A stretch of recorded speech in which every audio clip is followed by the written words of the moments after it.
The diversity leader. I'm going to stand over here a little bit because I want to just do this quick revision. The diversity leader. The awareness of self.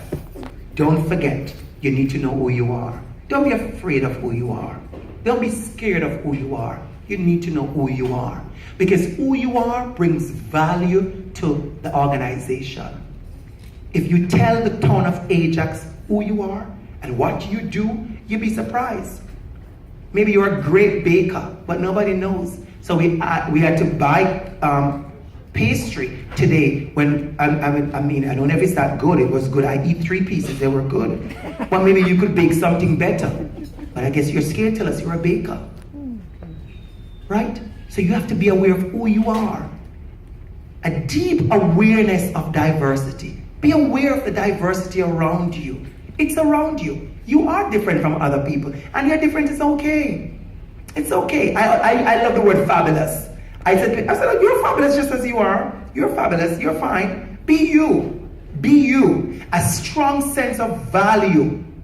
And this is a learning curve for us. This is a learning curve for us all. Don't brag. Don't be afraid to think that you don't know. It's okay. Our guest speaker said he made an effort to have new friends. Make an effort to talk to somebody who is different from you.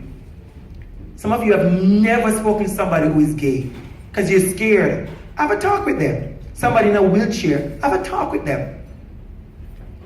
Have a talk with them. Someone who is blind, have a talk with them. Don't always just see them, okay, let me come out of your way. I see that person coming, let me come out of their way. Maybe you should get in their way. Maybe you just at the subway next time, or at the GO station next time you're waiting for the GO train, you know it's going to be late anyhow. You kind of wait for it and you have a chit chat with somebody who is different from you. Ask them a question. A capacity and commitment to constant reflection. If you ask me today, genuinely, what makes you grow, Dr. Campbell? What makes you better? What makes you improve? And I'll tell you my one powerful secret. See, I'm going to give away my secret now. Like Superman give away his kryptonite. Reflection. I'm a reflective person. I go home. I always tell people that 3-4 minutes before you fall asleep, I fall asleep quick. Amen. That's a privilege, I know. I don't twist and turn. I fall asleep quick. I'm done with the day. Because I'm that kind of person. If I'm in the building, you could hear my voice from down the street. I'm trying to be soft now because they give me a mic. But if I didn't have this mic, you could hear me from out the street. I'm that person. So when I'm home and I'm done with the day, I go off quickly. But I take that 3-4 minutes to say about my day. And I'm going to tell you this. As a school teacher, I have reflected more than once. And I have said, oh, I spoke to that child today wasn't the right thing. I think he left upset. I think it was really sad. Maybe you think Mr. Campbell is mean. I'm really not a mean person. I'm a strong person. Can I think about it? You know, I think about when I went to the library and what I said to the library teacher. Maybe she can, let me figure it out. And I reflect. The next morning, and I've done this many times, the next morning before the bell could ring, I called the child and I said, you remember what I said to you yesterday? And he said, yes, sir. I said, what do you think Mr. Campbell meant by that? And he told me, and I said, oh, I didn't mean it that way. And the first thing I did, I apologized. Some of you don't know how to apologize like somebody we know. Wrong. You have to know how to apologize. And my principal I have now, he told me something that I will never let go. There's one thing I remember about my principal. I remember he said to me, we had an issue with a parent once, he said to me, Mr. Campbell, when you have so much power, you can give away some. I never let that go.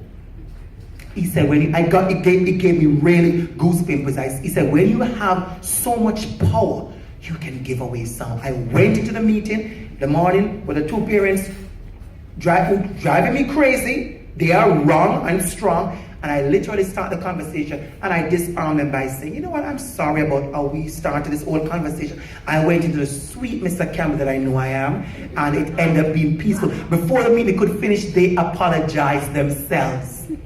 And we live happy ever after. But it was genuine. I reflected. You must have a reflection. You must think about that. Sense of empathy. Understand people around you. Understand around you. understand around you. Something inside of you, like the little girl at my school, must move when you see danger, you see injustice. You can't just be walking fabulous across the street every day and see an injustice and don't feel funny about it. And don't be sad about it. I was coming from work the other day. I know I think I have 2 minutes to wrap up, or 4 minutes. I'll give myself 5. And coming from school the other day, and a old lady fell from her walker. I'm driving in traffic. The lady fell from her walker, and the girl was, the young lady caregiver was with her. I stopped the car in traffic, put on my little light thingy that blink, and I ran out and I helped.